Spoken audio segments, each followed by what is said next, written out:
would go with Caleb, yeah. That's what I would do.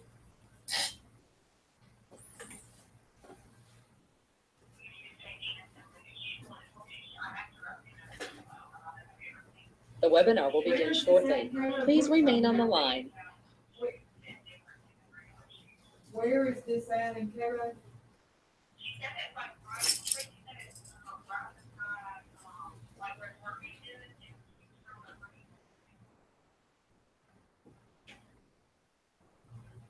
What's the name of it? Look, right here, she knows it. She can tell you about it.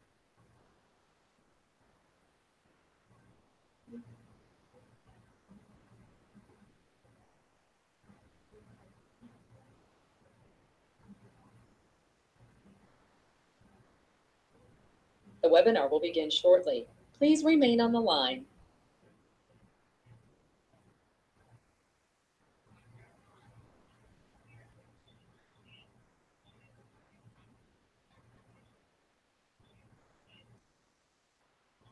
The broadcast is now starting. All attendees are in listen-only mode.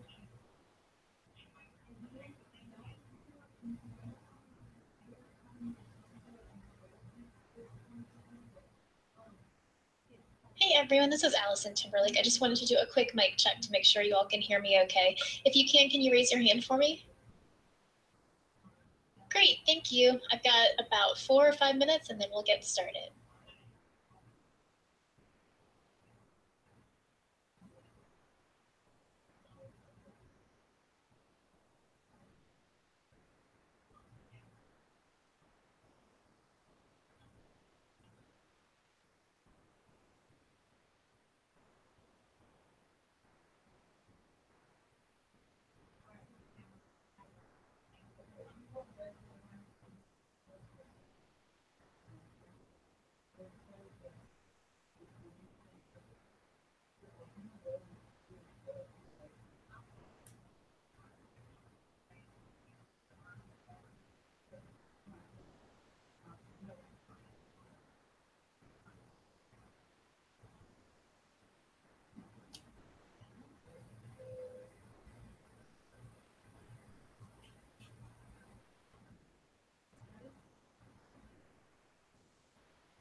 Good afternoon, everyone. I have 12 o'clock, so we will go ahead and get started.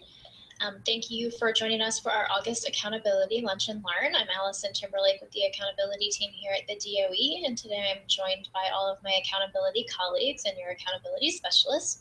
And we will get started by taking a look at our agenda for today. We do have several things to go over, lots of updates and reminders, and then we'll spend a bit of time on the 2018 CCRPI. Just as a reminder, we've been doing the Lunch and Learn since February, and we've got all of the links and information here for you. As always, if you, oops, I accidentally put a check mark on September 20th. We have not done September 20th yet. Today is August 16th. But as always, if you have any questions or issues you would like for us to address during these Lunch and Learns, please do send those to Paula Swartzberg, and her email address is there, and we're happy to discuss that with the larger group. And of course, you're always welcome to call and email us with specific questions. Our last scheduled Lunch and Learn is for September 20th. That's all we have scheduled at the moment.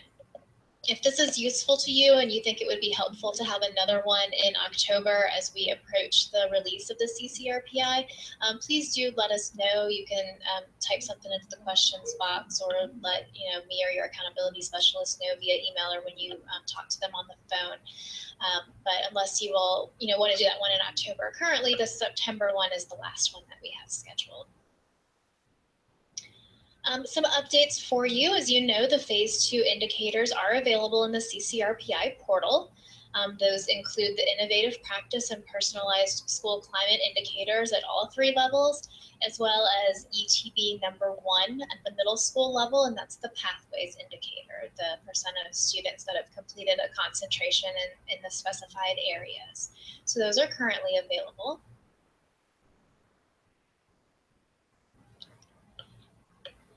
Just a reminder on innovative practice and personalized climate, our inquiry window for those awards is coming to an end. It will close this Friday, August 18th at 4 o'clock.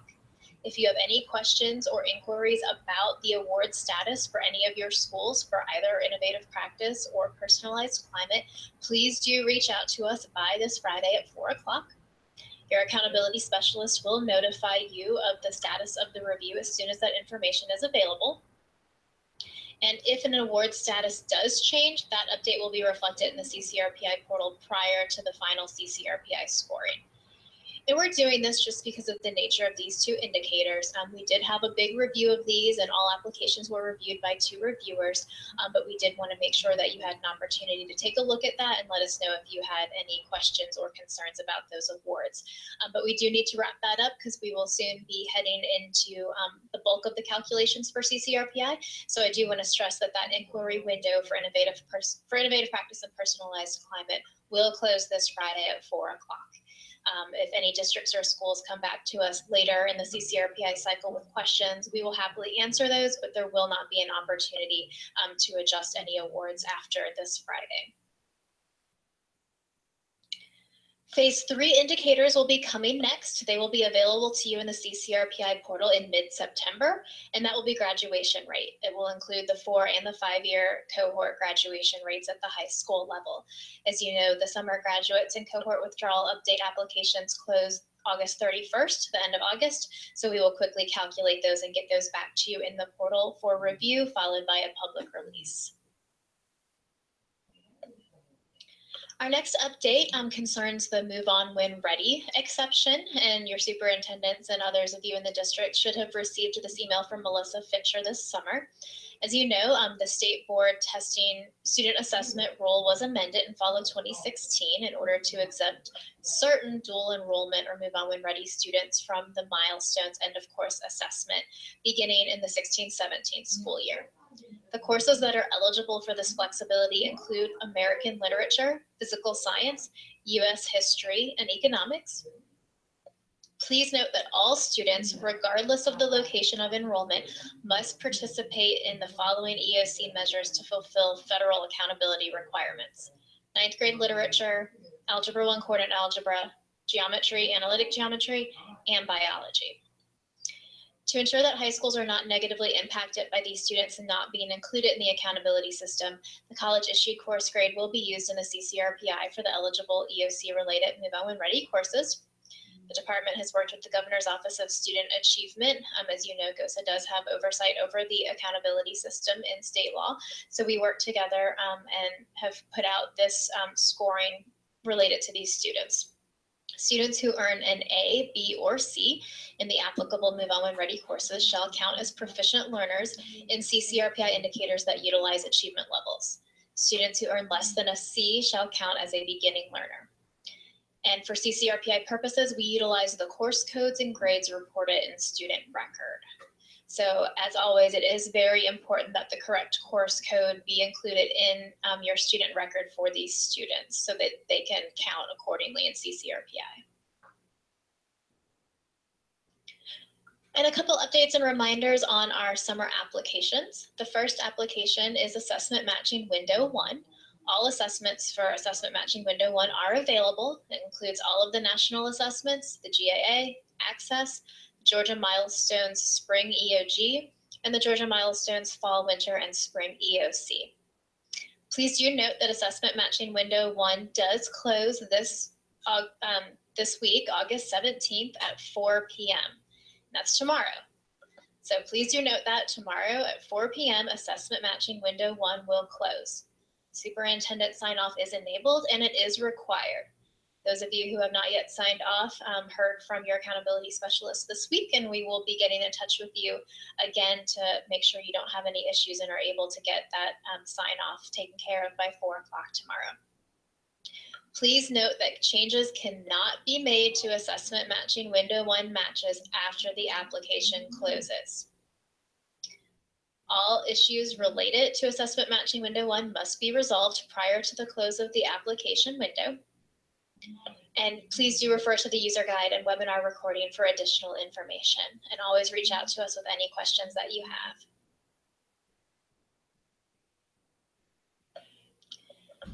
Assessment Matching Window 2 will be coming up next. It will open on Monday, August 22nd, and that's why it is one reason why it's critically important that Assessment Matching Window 1 does close tomorrow at 4 p.m. We need to extract that data, begin utilizing it for student growth percentile calculations, and we have to pull it out and load the EOG retest and the EOC summer data for it to be available to you on Monday.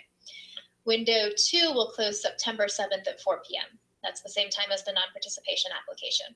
It will require a separate superintendent sign-off. Again, please complete assessment matching early, as all questions and issues must be resolved prior to the close of the application window. And again, please refer to the user guide and webinar for additional information. The third application that's currently open is non-participation. It's open for all schools, and it works in conjunction with assessment matching. So in other words, as assessments are matched in assessment matching, those students would be removed from the non-participation application. Do note that before Assessment Matching Window 1 closes tomorrow, please ensure that no students are appearing in non-participation because of an incorrect match. While the non-participation application will remain open, Assessment Matching Window 1 will close, and you cannot make changes to those matches. In fact, we had one district give us a call this week because they noticed that a student was appearing in non-participation because they incorrectly matched them in assessment matching. So please do take a look to ensure that that's not happening, because again, once Assessment Matching Window 1 closes this week, you cannot make any changes to those matches. Non-participation will close September 7th at 4 p.m. A superintendent sign-off for non-participation is required, and it will be enabled once Assessment Matching Window 2 opens next week. We didn't want anyone to sign off on non-participation before these last two assessments had been loaded in there. Again, please complete non-participation early, as all questions and issues must be resolved prior to the close of the application window. And it's really important that you verify and save the report before your superintendent signs off. There is a report available in non-participation. It will give you the options that you selected for all students. That's a really good check to make sure you selected the correct options. We have seen instances in the past where a district was accidentally clicking in the wrong column. And so reviewing that report will really help you take a look and make sure that you were selecting the right reasons and everything looks good. So verify that and save it before your superintendent signs off. Again, please see the user guide and the webinar recording for additional information. The last two applications that are currently open are summer graduates and cohort withdrawal update. These applications are open and they simultaneously work together. In other words, students who you graduate in summer graduates will show as graduates in cohort withdrawal update. Both of these applications close August 31st at 4 p.m. Do you remember that summer graduates and cohort withdrawal update involve different pools of students? That can get a little confusing sometimes. The students that appear in the summer graduates collection are all 12th graders.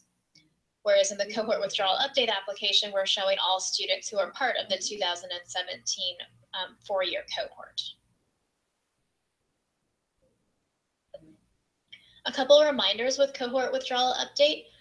New this year, only the most recent withdrawal is listed for every student, rather than the 4 years of withdrawals that we had given you in previous years. Principal access to the application is enabled.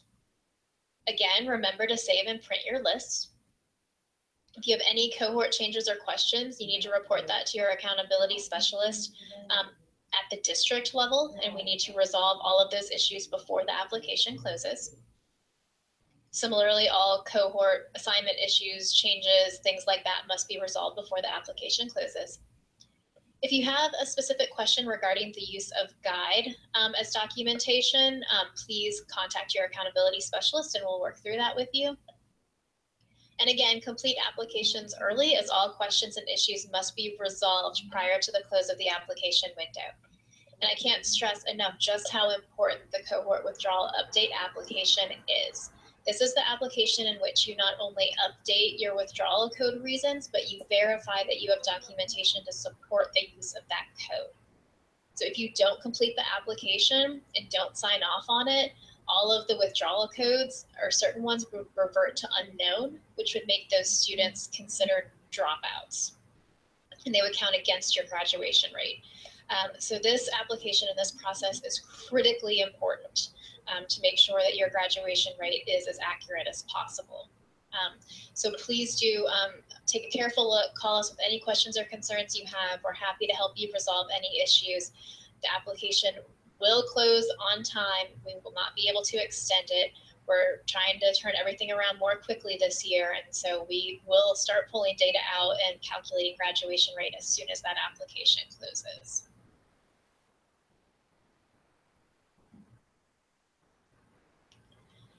Just a reminder on documentation with all of these applications, communicate your district plan with responsibilities for completing them. There's 4 applications open, the 2 assessment related applications and the 2 graduation related applications. Remind principals and or your district staff to keep documentation on file. And as always, resolve all issues before the close of the applications. Again, we will be consuming the data immediately for CCRPI applications. Just a reminder on issues, all issues related to the applications must be resolved by the close of the application. And I know I sound like a broken record on this, but that means that we have a resolution, not that you call 1 minute before the application is scheduled to close with an issue that we aren't able to resolve in a minute. So please do take a look at the applications, work on them early, give us a call or send us an email with any questions or issues you have. We're happy to work with you to resolve those on time. Again, in an effort to release CCRPI results earlier than in previous years, we will utilize the data for calculations as soon as the applications close. For example, the minute assessment matching window 1 closes this week, we're pulling that data out and starting with our student growth percentile calculations. So we're trying to get each piece done as quickly as possible so we can turn this data around to you. As always, please contact your accountability specialist with any questions or issues as soon as they arrive. Just a reminder here for you of the 2017 CCRPI timeline, everything in one place for you with our applications. We've noted in red all of the upcoming dates. So assessment matching 1 closes this tomorrow, August 17th. Assessment matching 2 opens next week and it closes September 7th, along with non-participation on September 7th. And the 2 graduation related applications close August 31st. Okay, we want to spend a little bit of time on the 2018 CCRPI. And I'm going to ask for your help with this because, we've been working on ESSA and the state ESSA plan, and part of that includes the redesigned CCRPI in order to meet accountability regulations as part of the new federal law. What we're discovering is this information hasn't filtered out to everyone. Not only do, some educators and principals not know about the redesigned CCRPI, but we've even heard from some district staff and some superintendents who didn't realize that this work was going on. So we're going to ask for your help in how, what we can do in our department to better get this information out so everyone's aware of it and feels good about it. So information on the 2018 CCRPI can be found in our draft ESSA plan. This is different than previous years. In the past, we would take the indicators to the state board in August, the state board would approve it, and then you would find on our website the list of indicators for the year and the summary of changes. That is not happening this year because of ESSA. Our ESSA plan does include the redesigned CCRPI, which would be implemented for 2018 and future years. Our draft ESSA plan was submitted to Governor Deal for a 30-day review period on August 14th, which was Monday. I've given you the link there. It's gadoe.org/ESSA. You can find the draft plan that was submitted to the governor for review. That includes everything about the accountability system. You'll find the letter that Superintendent Woods sent to the governor along with it. You'll find a summary of changes of what changed in the state plan from the draft that was posted earlier this summer for public comment, and then the revised plan that was sent to the governor. You will also find a response to feedback. So we reviewed all of the public feedback that was submitted and discussed it with the all of the ESSA working committees, and we provided a response to all of that feedback, including if or if not it was included in the state plan and why. We will submit our ESSA plan to the U.S. Department of Education on September 18th, and USED has 120 days after submission to review and approve the plan. So now we're just kind of gonna briefly do kind of a high-level overview of what is in the ESSA plan for the 2018 CCRPI. With all of this, do note this is a draft plan based on the plan that was submitted to the governor for review, but we want to give you an overview of it. Some things are changing. We think it's all improvements. A lot of it is still familiar, so we wanted to calm some of the anxiety associated with that. So here we can see what the CCRPI would look like. There's 5 components: content mastery, progress, closing gaps, readiness, and graduation rate. What's different is we no longer have the nesting. So we don't have an overall achievement section that has subcomponents: content mastery, post readiness, and graduation rate or predictor. So they're all pulled out, they're separate components. But they're the same components that you've seen in the past. They're just organized a little more clearly. Content mastery still includes achievement scores in the 4 content areas that mostly looks the same as it does currently. I'm gonna move on and highlight the key changes for you. So achievement scores will include a participation rate adjustment if the participation rate for all students or a subgroup of students falls below 95%. In a previous Lunch and Learn, we told you that we would be calculating this for the 17 CCRPI and displaying it in the portal just for informational purposes for you. We're still planning to do that so you can see what that looks like, but the adjusted rate would not be used in the 2017 CCRPI, nor would it be publicly reported. It will just be in the portal. But starting in 2018, achievement scores will include that participation rate adjustment. The progress scores for English language arts and mathematics will be weighted based on level of growth. So much like in the achievement scores, when we weight based on beginning, developing, proficient, or distinguished learner, we're going to do that for the low, typical, and high growth to provide some weighting for progress. The progress towards English language proficiency indicator, that's required as part of ESSA. We already have that in place. We've had it in CCRPI. It's our access indicator. The only change is we're moving it up into the progress component because it's a measure of progress and fits nicely with the ELA and Math SGPs. And it will also be weighted based on the level of progress. So there will be partial points if the student improves but doesn't move a band, full points if the student moves 1 band, and 1.5 points if the student moves more than 1 band. Okay, so with content mastery and all the progress indicators, we're trying to capture the range of achievement and growth that students are demonstrating. The current achievement gap metric will no longer be included. We're replacing it with a different version of closing gaps, and it will be based on the new improvement targets. The improvement targets are going to be annual school and district level targets based on 3% of the gap between a baseline and 100%. So in the past, our AMOs were always state level averages. And we know that was problematic because schools really far from that average had a steep hill to climb in a single year, and schools above the average could actually decline in performance yet still meet the target.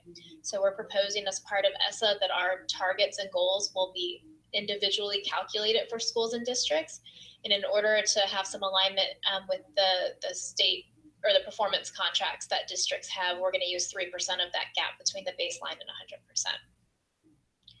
The readiness component has way fewer indicators. There's 3 for elementary, 3 for middle, and 5 for high schools. The literacy or the Lexile indicators are going to be expanded to include all tested grade levels and courses, and it will be set at the lower bound of the college and career ready stretch band. That also aligns with the Milestones ELA assessment and the on-grade level reading indicator. The student attendance indicator, that definition is changing. It will be based on the percent of students absent less than 10% of enrolled days. That continues to stress the importance of student attendance to student learning, achievement, and preparation for college and career. But it's a more flexible definition that takes into account the varying school calendars, the varying lengths of enrollment, and the situations such as a flu that can come through that truly are outside the school's control. So this is a definition that we've actually seen most of the states utilize in their ESSA plans, and it's getting a lot of traction across the country. There's a new Beyond the Core indicator at the elementary and middle school level, but it's very similar to 2 of the current ETB indicators that we have. So it's not coming, completely out of the blue. It is a response to stakeholder feedback. We received a lot of stakeholder feedback from across the state that parents and others wanted to ensure that students were experiencing enrichment courses beyond the traditional academic core. So as you know, we have one elementary school ETB indicator right now that looks at the percent of students earning a passing score in fine arts or world language. And there's a middle school one that's a concentration in 3 courses. The difference is we're not looking for a concentration at the middle school level anymore. It would just be all students annually and whether or not they earned a passing score in one of the specified content areas. At the high school level, we are combining multiple high school indicators into a single college and career readiness indicator. So right now there's 3 different ones. There's the EOPA indicator, the work-based learning indicator, and what's kind of called the college readiness indicator, the SAT, ACT, AP, IB, all of that. So that will all be one larger college and career readiness indicator where students can demonstrate readiness and meet that indicator through multiple opportunities. I do want to highlight that there will not be exceeding the bar indicators anymore. That includes innovative practice and personalized climate. So this 2017 year that we just completed was the last year for those 2 opportunities. The overall CCRPI score will still be on a 100-point scale. That's required in state law, but we're going to start reporting each component on a 100-point scale to make that a little bit easier to understand and interpret. So right now we've got subcomponents within components, and they're reported based on the weight associated with it, which can make it hard to get a general sense of how the school did overall on each of the components. So we will report each component on a 100-point scale. And along those lines, the component weights have been updated to account for these changes and the components. Okay. The last couple things on the 2018 CCRPI, you can find more details on the redesigned CCRPI on our accountability website. There's some documents there. We're going to update those this week to align with the revised draft that was sent to the governor. There were a couple of tweaks that were made as a result of the stakeholder, the feedback as part of the public comment. We will plan on scheduling webinars to provide more detailed information on the redesigned CCRPI. That was kind of it was high level yet a little bit in the weeds because I was specific to some indicators. I'm hoping that you can see that there's improvements in streamlining, but at the same time, it's not a wholesale change. It's still very familiar, similar components, same kinds of calculations. We'll be working on the calculation guide and get that information out to you this fall. We're not planning any major changes other than where necessary. But do note that the redesigned CCRPI will be implemented for the 2017-2018 school year. We will plan to implement this CCRPI that's proposed in our ESSA plan. While changes are possible during the USED review process, we do not anticipate any major modifications. For example, we would not expect to eliminate an indicator or add an entirely new indicator. So as always, here's the accountability team if you have any questions or concerns. And with that, I'll turn it over to Paula to see if we have any questions. Thank you, Allison. We do have one question that you might want to address. One of our accountability point of contacts says, I have gotten questions about why there is the possibility of earning distinguished levels when students are participating in Move On When Ready. Do you want to address that? Yes, thank you. That's a very good question. We did a lot of impact data taking a look at students who were participating in the Move On When Ready version of these EOC courses and what their grades looked like and their EOC scores prior to this exemption being in place. And we worked with the Governor's Office of Student Achievement. And the conversion that we've put out reflects consideration of a couple of things. First of all, the variability in course grading practices across institutions, both within TCSG and USG. Second, the fact that colleges and universities grant course credit for grades of A, B, and C. And third, the historical CCRPI impact data. So there's just a lot of variability in things that are happening. We've also discovered that districts are inputting grades differently into student record. Some are adding quality points and other things of that nature. So the conversion that we've put out takes all that into account. And one of the big things that I think is really important to understand, because I've heard some concern about students earning an A not receiving the 1.5, but do note that all of the students earning a C are getting a full point instead of the half point that would be associated had they been considered a developing learner for the purposes of CCRPI.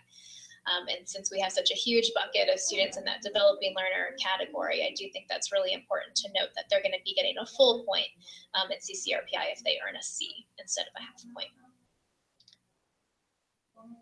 Okay, we have another question. Do you have any information on CCRPI scores for K-2 primary schools? I do. So in the draft ESSA plan, we are proposing that all schools who have at least a content mastery score will receive an overall CCRPI score. One of the nice things with the redesigned CCRPI is that primary schools will have an opportunity to have the closing gaps piece and the ability to demonstrate improvement across all students and student subgroups there. Beyond that, we're getting ready to try and organize a group of stakeholders across the state to have a more in-depth conversation about primary schools, the K-2s in particular. And this is a conversation that we've heard across the country. We've been to several meetings with other states where everyone's really struggling with how to handle accountability for K-2 schools. And if you go to our ESSA website and look at the response to the public feedback, you will certainly see that there was a lot of public feedback and comments on primary schools, because those are certainly very important schools within our system. The issue is that there aren't a lot of measures that can be used for high stakes accountability. So we do have this tension between wanting a more robust CCRPI measure for these schools and not wanting to mandate additional assessments or measures. For example, milestones only begins at grade 3, so we can only start to assess literacy at grade 3. So while literacy is important in K1 and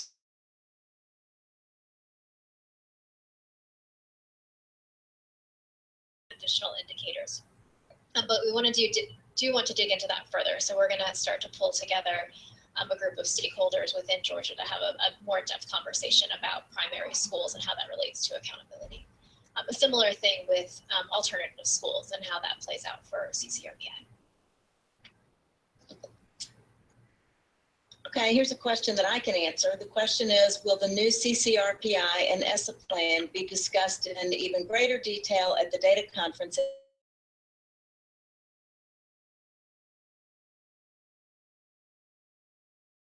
And we will provide more information. The next question is, when can we expect to receive the district and school mean scores for SGPs? Good question. So we're on track to publicly release the student growth model at the same time as CCRPI, which will be the very end of October or early November. That's what we're on track for. That's also why we keep belaboring the point about the need to resolve all issues and close applications on time, because one little thing that gets thrown off there will knock that track to smithereens in terms of trying to get CCRPI out on that timeline. So the SGPs will be released to you in SLDS ahead of that in late September, early October. As far as the mean growth percentiles associated with TEKS and LEAKS, we'll need to reach out to Cindy Saxon and the Teacher and Leader Effectiveness team for more information on when they would have means available for the use of the educator evaluation systems. I don't see any other questions at this time, Allison. Okay, thanks, Paula. I see a couple people typed in that you'd like to have another Lunch and Learn in October. So we can go ahead and schedule that and get that information out to you. Otherwise, especially as we think about the 2018 CCRPI, like I said, we'll schedule some webinars, but let us know what else would be useful to help get this information out and to relieve some fears and to make sure that people understand all the details associated with that. So let us know what might help there. And as always, please let us know if you have any questions or concerns or issues that we can assist you with. Thank you.